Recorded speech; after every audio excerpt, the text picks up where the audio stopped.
ፈለጣ ለካ ዛሬ ቅዳሜ ነበር አቡ ምን አይነት ነገር ነው ባንክ ቤት ሄጄ ዝጋ ይሁን መሰለ ለነገሩ እኮ በቃ ሰኞ አውጣለሁ በቃ 10 ብር ይኖርሃል ሰኞ የሚመለስ ትላለ ስትፈልጥ ፈለጣ ማለት ያው ግልጽ ነው ሌላ ትርጉም ካልተሰጠው በስተቀር ፈለጣ በተለያየ ዘዴ ብር ወይም ቁሳቁስ ከሌላ አካል ማግኘት ማለት ነው ጓደኛ ይፈለጣል ቤተሰብ ይፈለጣል መንግስት ይፈለጣል መፈላለጥ እንደውም መፈላለጥ ተፈጥሯዊ ነው ቢባልስ 1996 ዓመተ ምህረት በ6 ኪሎ ዩኒቨርሲቲ ውስጥ የሆነ ነገር ፈንድቶ ነበር ታዲያ ፍንዳታውን አስታኮ አብዛኛው ተማሪ ቤተሰቡን ፈልጧል ሄሎ ማዘርነሽ ሄሎ እንዴት ሆንክ ባክህ ተረፍ አንተ ማደሪያ ነው እንደው ያ ሁሉ ጉድ የሆነው እኛ እንደው በሐሳብ ላይ ሆነን እኮ ነው መደወልህ ጎሽ ደግ አደረክ ቆይ እንዴት ነው ነገሩ ማዘሪውልሽ በቃ እኔ እኮ ብዙ ልገልጽልሽ አልችልም ሳንቲም አልቆብኛል ዝርዝሩ ነው ያለቀብህ ወይስ በቅርብ ቀን ይላኩልህ አረ ማዘር ዝርዝር አይደለም አይ ችግር ነው እንደው ታዲያ እንግዲህ ፈላልጌም ቢሆን ልክልሃለሁ ወቅቱ ትንሽ አስቸጋሪ ነው ማዘር ባይሆን እንግዲህ እጦርሻለሁ እስቲዛ ያድርሰን እንደው እየተጠነቀቅክ እስኪ ስልኩ ተዘጋ እናቱን ፈለጣቸው አንዱ ተማሪ ደግሞ ደብዳቤ ጽፎ ወደ አውቶቡስ ተራ ወስዶ በሰው ሊልከው ነው የደብዳቤው መግቢያ ሀተታና መደምደሚያ አንድ አይነት ነው ብሩነ የሚል ነበር አንዷ ደግሞ ትደውላለች አባቷን ልትፈልጠው ነው ሄሎ ባባዬ እንደምን ዋልክ የኔዋ ጉድነሽ እንዴት ሆንሽ ትናንት ማታ እንደሰማው እዚያው አዲስ አበባ አክስቶችሽ ጋር ብደውል እንደው አልደወለችም ዛሬም ከረፈደም አልመጣችም ብለውኝ ጭንቅ ጥብብ ብሎኝ ስራ ሁሉ እኮ ቀርቼ ስላንቺ እያሰብኩ ነበር የኔ ልጅ እንደው እንዴት ነሽ ነገሩ ችግር ነው ምግብ ቤትም መሄድ አስጊ ነው በቃ ባባዬ ይውል ውጥንቅጥ ውስጥ ነኝ እንዴ ካልሆነ ተይውና ነይ ምን አባቱንስ እኔ ላንቺ ላንድ ለልጅ አላንስም እንደሱም አይደለም አባዬ ሳንቲም ከላክ ይበቃል ካልሆነ ወይ ወደ አክስቶችሽ ጋር ሰንብቺ እንጂ እስኪረጋጋ እሷ ለራሷ አክስቶቿ ጋር ልጠይቃቸው ወይ ልትፈልጣቸው ስትሄድ መቼ ነው እንደው የምትመረቂው መቼስ ላንቺ መርቃት ከማለት በቀር ምንም አይሏት ለነገሩ ልጅቷ አባቷን ፈልጣለች ክስተቱን አስታካ ሁሉም ተማሪ አይፈልጥም ቤተሰቡን የሚያረጋጋም አለ አንዳንዱ ደግሞ የሚፈልጥ ቤተሰብም ሆነ ዘመድ የሌለው አለ አንዳንዱ ቤተሰብ ደግሞ እየተፈለጠ መሆኑ የሚገባው አለ አንዱ ፍሬሽ ነው የሱ ታላቅ ወንድም ከሱ ቀደም ብሎ ተመርቆ ክፍለ ሀገር ስራ ይዟል ልጁ ደወለ እናቱ ትንሽ እንዳናገሩት ገና ፈለጣ ሳይጀምር ለታላቅ ወንድሙ እንዲያነጋግረው ስልኩን ሰጡት እሺ አጀሬ እንዴት ነህ ምን ደህንነት አለ ባክ ምን ነው ምን ባክ ችግር ነው ዩኒቨርሲቲ ኑሮ ኧረ ባክ ልጅ እናቷ ምጥ አስተማረች አሉ ምን ታካብዳለህ የማላቋረከኝ እንዴ አቡ ዩኒቨርሲቲ አንተ ለምን ምን ነካ አንተ ድሮ እኮ ጃንሆይ በቧንቧ ወተት በሚያጠጡበት ጊዜ ነው የተማርከው ምን ነካ ገንዘብ ከሌለ ችግር ነው ባክ ባንተ ቤትሽ አሁን በቃ እየፈለጥሽ ነው ምን እየፈለጥኩ ነው ኧረ በእናትህ ነገር አብርድ ዲ ሄሎ አናገረኝ እንጂ መቃም ጀመርክ እንዴ ወይ መቃም ምንድነው መቃም የምጀምረው ሽምብራ እሺ ጠበስክ ታሾፋላ ባክ ሳንቲም እያለቀበኝ ነው ማየን ደግሜ ማግኘት ፈልጋል ሄሎ ይኸውልህ ስማ የምላክልህን ገንዘብ አንተ በምንድነው የምጨርስ እንዴ ካፌ ሁሉ ተበላሽቶ የለ እንዴ አንተ ስማ ይኸውልህ ይችንማ እኔ የምፈልጥባት ነበር ባክ አንተ ደግሞ እማየን አቅርብልኝ ባክ ግቢውን እያወቀው እንዳላወቅህ ትሆናለህ እንዴ በድሮም ቢሆን እንዴ ግቢው በሽተኛ ነው ያስልሃል ጉንፋናም ነው ችግር አለበት አየር ሁሉ ተበላሽቷል ግቢው ተቀይሯል በእናት ሄሎ ስማ እማየን ቢሆን ይሄኔ ለህክምና ብለህ ትፈልጣት ነበር አንተ ደግሞ ግቢውን አታውቀውም እንዴ አረ በእናት ግቢው በሽተኛ ነው እንኳን ተማሪው ጽዱ እየደረቀ ነው ጽዶቹ አው ደረቅርቅ ብለዋል ወንድሜ ሳንቲም ከሌለ እንደ ጽዶቹ ደርቀን የምትቀርብ ሄሎ ይችን ማመካኘትና ሰበብ እኛም እናውቃታለን እሺ ተነቅቶባል ባከማ እየናቀርብልኝ አበዛው ድሮውንም እኮ አንተ እኔን ከመናቅና ከማንኳሰስ ሌላ ምንም እናቴን አቅርብልኝ ማየን ነው የምፈልግ። ታዲያ አንተን ደግሞ ላካብድ እንዴ? እሺ አሁን ባንተ ቤት አንተን የመንቆርህ ነው አይደል? በልባከህ ሳንቲም አልቆብኛል። ማየን አቅርብልኝ እንዴ ሰው ትሻለኛለሽ። እሺ በላሁን አፈን አትክፈት ወዲያ 200 ብር ልከንልሃል ሄደ ባንክ ቤት አውጣ። ታዲያ እንደሱ አትልም እንዴ አንተ እስካሁን የምታደርቀኝ? በእናትህ አመሰግናለሁ። ሄሎ በቃ እሺ አሁን ደግሞ ማየን አናገራት እንካ ስልኩን። ኧረ በእናትህ ቻው በልልኝ። ማየ ምን ትልልኛለህ መሰለህ? አሁን ዝርዝሩ ስላለቀብኝ ነው። ብሩን እንደተቀበልኩ ደውልልሻለሁ። ማየ ዋዬ ብሎሻል በልልኝ። ዘጋው። ድሮውንስ እሱ የደወለው ለፈለጣ አይደል እንዴ? ፈለጣን የሚያካሂደው ተማሪ ብቻ አይደለም። ከለማኝ አንስቶ ሁሉም ይፈልጣል ይፈለጣል። ወርልድ ባንክ IMF ይፈለጣሉ። ያፈላለጥ መፍለጫ መስኮች ብዙ ናቸው። ኤድስ እና የሥርዓተ ጾታ ጉዳይ እየተፈለጠበት ያለ ነው። ሞገደኛ ወንድ ሁሉ ለብር ሲል ጀንደር ሴንሲቲቭ ይመስልና ለሴቶች ሽንጡን ይዞ ተከራክሮ ይፈልጣል።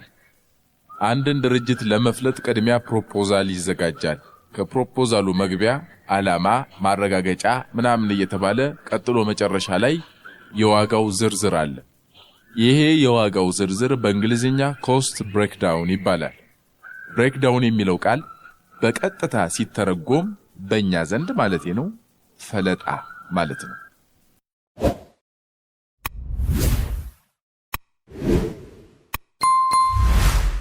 አማሌሌ እና ሌሎችም ከተሰኘው የአዳም ረታና ሌሎች ጸሐፊያን አጫጭር ጽሑፍ ውስጥ ከኑሮ ጥናት መሸሽ በሚል ቸርነት ተክሌ የጻፈውን እስኪ እናስቀድም።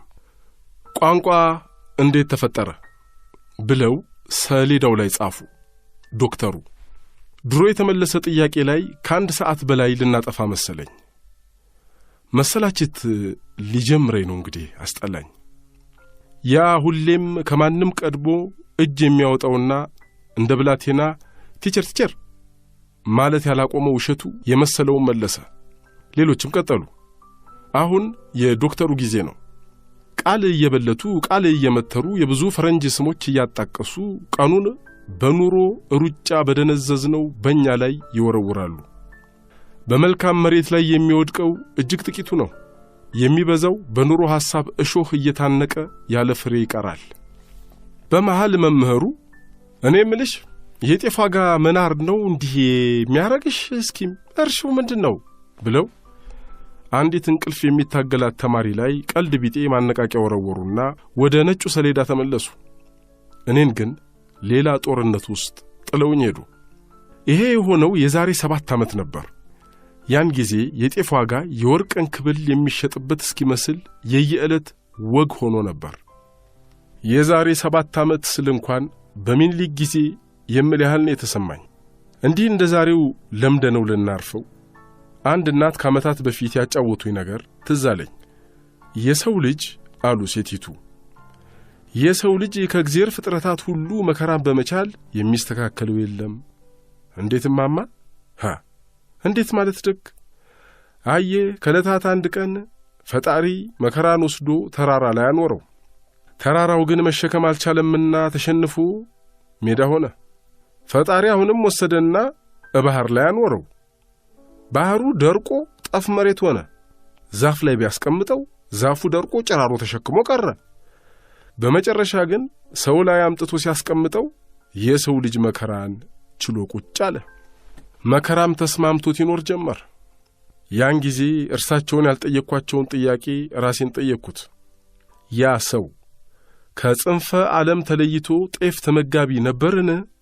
ለማንኛውም ሴትየዋ በደጉ ጊዜ ወደማይቀረው ሄደዋል። ጥያቄንም ትቼዋለሁ። ግን ዶክተሩ ምን ማለታቸው ነው?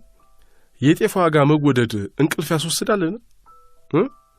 እንቅልፍ የሚያስወስድ ቢሆን ኖሮ ይሄ ዘመን እስኪያልፍ በጥልቅ ማሸለብ ውስጥ ሆኖ መቆየትን የማይመኝ ይኖራል? ቋንቋ እንደምን ተፈጠረን ሊያስተምሩ ለገቡት መምህር ጤፍ ለምን ተወደደ የሚል ጥያቄ የሚያነሳ ስለሌለ እርሳቸውም ካዘጋጁት የትምህርት ዕቅድ ዝንፍ ስለማይሉ ጥያቄያቸውን በሾላ ድፍን አልፈውታል። የእኔ ሕሊና ግን አላረፈም። እርሳቸውስ በጦፈ ትምህርት መሃል ስለምን የጤፍ ጉዳይ ውል አለባቸው?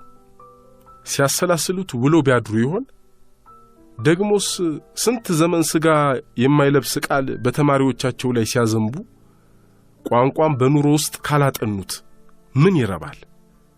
ቃል ሥጋ በማይሆንበት ምድር ከዘር ጋር እየወደቀ እየተነሳ እልፍ አለል ያለው ገበሬ በሞላበት እኛ አዳራሽ ሞልተን ፊደል እናመነዥጋለን።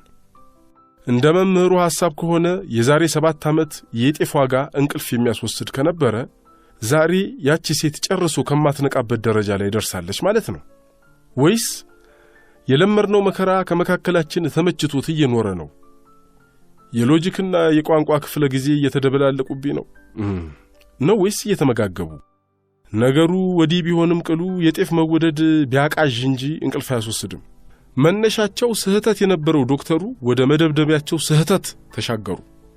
እንግዲህ የዛሬው ክፍለ ጊዜ ከዘመናት በፊት ትምህርት ከመከራ ዋ ብሎ ከፊደል ሀ ብሎ ነው ሲል ባለቅኔው የመለሰውን መልስ ፍለጋውን ተከትለን ካልመለስነውና ቋንቋን ራስን በማጥናት ከፊደልና ከጤፍ ዘር ጋር እየወደቁ እየተነሱ ሀ ብሎ በሳቅ ካልተደመደመ ኑሯችንን ማጥናት ትተን ከፊደል ጋር ስንላፋ አምሽተን ልንወጣ ነው ማለት ነው። እንደፈራሁት የፈረንጅ ማጣቀሻ ሪፈረንስ ዘርዝረው ገልብጡ አሉን። እንግዲህ ቋንቋን በርገር ውስጥ ልናስስ መሆኑ ነው። ስለዚህ A for apple, B for burger. What about ጠ? ለጤፍ ለምን? አንድ ላይ ጤፍ ለምን ተወደደ? እሺ መወደዱ እንቅልፍ ያስወስዳልን? ጥናት አያስፈልገውምን? ቋንቋ ኑሮን ከማጥናት መጀመር የለበትምን?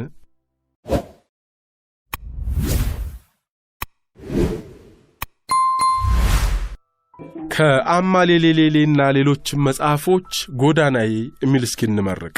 ዓለማየሁ ንጉሴ ጸሐፊው። በመሰልቸት በመደናቆር በጭቅጭቅ ታምም ያለው ለመታመሜ 1-2 የለውም። ነጭ ጋውን ደርቦ ቄንጠኛ መነጽር ሰክቶ ሐኪም ነኝ ባይ እንዲጠጋኝ አልፈልግም። ድራሹ ይጥፋ። ሥራ ስር ምሶ ናውዲህ እስኪለኝ አልጠብቅም። የነፍሴን መታከት ሊያክም የሚሞክር ማንም የለም። ሊሞክር እንኳን ቢፈልግ ማን አባቱ ነው እሱ? ማን አባቱ? ዝም ብዬ መሄድ እፈልግ ነበር በሆነች ጠባብ ጎዳና ላይ ሰው ባልተመላለሰባት መንገድ ላይ እያፏጨሁ መንጎድ። የማንንም ዱካ ማየት አልፈልግም። ዝናብ ያጨቀያት ጎዳናዬን የሰዎች የውስጥ እግር ወይም የጫማ ማህተም እንደማይገኝባት ከዚህ እስከ ዘለዓለም በሚደርስ ጩኸት እጸልያለሁ። አንድ ቀን በደማቅ የበጋ ወር የደረቁ የዛፍ ቅጠሎችን እየረገጥኩ የሩቅ መንገዴን እጀምር ይሆናል። አንድ ቀን በሰልፍ የሚያቋርጡ ጉንዳኖችን እንዳረግጥ በጥንቃቄ እጅግ በሆነ ጥንቃቄ እየተሳቀቅኩ አልፍና ሩቅ እሄዳለሁ። ግራና ቀኝ በተጠቀጠቁ ደኖች መሃል ትንፋሼን እያዳመጥኩ ግራ ፊቴ ላይ ከቅርንጫፎች ውስጥ እየተቆራረጠች የምትወጣውን የጀንበር ብርሃን እየናፈኩ አውቃለሁ፣ እሄዳለሁ። ከአፌ መሃል ስለሚወጣው የፉጨት ዜማ አልጨነቅም። እንደመጣ ይውጣ። ስላረማመዴ ማማር ከእንግዲህ ግድ አይሰጠኝም። ዓይኖቼ ስለሚያዩት ውበት ስስት የላቸውም። የወፎችን ጎጆዎችን አያለሁ። በአረንጓዴ የሳር ቅጠል ላይ የምትላወሰውን ደቃቃ ፍጥረት ልብ ብዬ እመለከታለሁ። ግዙፍ ዛፍ ከነፋስ ሲላፋ የሚወጣውን ሲጥሲጥታ አፍጥጫ ያዋለሁ። የታመመ አካሌ ሲበረታ ይታወቀኝ ይሆናል። ያኔ አፍንጫዬ ለጠራ አየር በደንብ ሲከፈት ይታወቀኝ ይሆናል። አግበስ ብሼ ተነፍሳለሁ። የሰለሉ እጆቼ ሲበረቱ ለምስጋና ከፍ ከፍ ከፍ ከፍ እንዲሉ ጠብቃለሁ። አሁን ግን አሞኛል። እዚህ መኖር ደክሞኛል። አዲስ ሀገር ናፍቆኛል። ሲፈልግ ሞት ራሱ ይሁን ለኔ የመለየት በር ነው። ስልቹነት የመለየት መግቢያ። ከመዋተት ለምታርፈው ነፍሴ የመጠለያ ጎጆዬ እሱ ራሱ ይምጣ። ነጭ ጋቢውን አጣፍቶ ጥቁር ቆቡን ደፍቶ እንደ ልጅ እጄን እየጎተተ ይውሰደኝ ወደ ሩቅ አገር። የሞት መንገድ ከዚህ ምድር እስከዚያ ሰማይ የተዘረጋ ተናፋቂ ጎዳና ነው። አቶ ሞት በመንገዳችን ላይ የሚያወጋኝ ወግ ናፍቆኛል። የሚነግሬ ተረት ያጓጓኛል። በጉዞዬ የማየው ሁሉ ያስደስተኛል። በግራ እጁና በቀኝ እጁ መሃል የተፈጠረው እርጥብ ሙቀት ልቤ ድረስ ሲዘልቅ እየተሰማኝ እቆሰቆሳለሁ። እስከዚያ ግን እዚህ ቆይቼ በደምና በሥጋ በተኮተኮተ አካሌ ውስጥ ሆኜ ሕሰሳዬን እቀጥላለሁ። ጫካውን ጨርሼ በማለዳ ሰፊው መልካ ላይ በአርፋጃው መጋደምን እናፍቃለሁ። በቅዝቃዜ ከተሞላ አየር ስር ከሳሮች ላይ ራሴን ጥዬ በጀርባዬ ወድቃለሁ። ከፈለኩ በሆዴ ተንበልብዬ ከሳሮች አናት ላይ የወፍ ቆሎ እየለቀምኩ እንደበላም እመኛለሁ። ከሰማዩ ግዛት ላይ በቀን የማይታዩኝ ከዋክብትን ፍለጋ ዓይኖችን አደክማቸዋለሁ። እስካገኛቸው ድረስ አልታክት ይሆናል። እዚህ መስክ ላይ የጀንበር እንግዳ እኔ ነኝ። ጠዋት ከጀርባዬ ስትንጦለጦል አርፍዳ አሁን ከአናቴ ላይ አደግድጋለኝ። አባቴ ኩርሲ ላይ ተቀምጦ ራት ሲበላ ኩራዝ ይዤ ከነጭ ራሱ በላይ እንዳበራሁት እንደዚያ ታገለግለኝ ይሆናል። እከተላለሁ በቀስታ እርምጃዬ። በቀላ ብርሃን እየተናደች ስታዘግም ለተራራው የሌለውን ግርማ ስትሰጠው እታዘባለሁ። ከሱ እንዳልደርስ ስታገነው በሱ ላይ ርስቴን እንዳልተከል መቼ ይሄን ሁሉ ፈለግኩ እኔ። ተራራውን ከሩቅ እንደማየው ሁሉ አጠገቡ ደርሳለሁ። ከስሩ እንዳነስኩ ሁሉ ከላይ ወጥቼ ነግሳለሁ። በእኔ ቁመትም የተራራው እርዝመት ትንሽ ከፍ ይላል። ይሄን እንደሚያስከፋውም አውቃለሁ። እናም ጀርባዬን ሰጥቼው ቁልቁል ወርጄ ከስሩ ሆኜ እሰግድለታለሁ። እሄዳለሁ ከማዶ ከወንዝ ሀገር እርጥብ ተጓዥ መሬት ለመሬት ከሚሳብበት ሰርጥ ከወንዙ ደርሳለሁ። ከወንዙ ጫፍ ላይ ቆሜ በሚያልፈው የውሃ ሰራዊት ላይ ሳፈጥጥ መልኬን ቁልጭ ብሎ አየሁት። ቀና ብዬ ከላይ የሚመጣውን የውሃ መንገድ ቃኘሁት። እንደ መንታ ልጆች እኔና ወንዙን አንድ ሆነን አገኘሁ። ችኩል ባልሆነው ጉዞ ግን እሱ ይልቀኛል። ጸጥ ባለ አንደበቴ እኔ ገዝፈዋለሁ። ጥርት ባለና ምስጢር አልባ በሆነ ወዳጅነት አስከነዳኝ። ሻሻታዎቹ ውስጥ የምሰማውን የፍቅር ግብዣ ተቀብዬ ለጉዞዬ ልጓም የማበጀውም እዚህ ወንዝ ዳር ይሆናል። ልብሶቼን አውላልቄ ወደ ወንዙ መሃል እገባለሁ። በዚያም እጠመቃለሁ። ከመጠጣት ያናጠብኳቸው ነጫጭ ወፎች ጸጉራም ራሴ ላይ ይቀመጣሉ። ከወንዝ ዳር አበቦች ላይ የተነሱ ደማቅ ቢራቢሮዎች ትከሻዬ ላይ ይሰፍራሉ። እንዲህም የሚል ድምፅ ከአንደበቴ ይወጣል። ማረፍ ስፈልግ ወንዙን አገኘው። መሞት ስመኝ ሕይወትን ተገናኘው። እነኋት መድረሻዬ።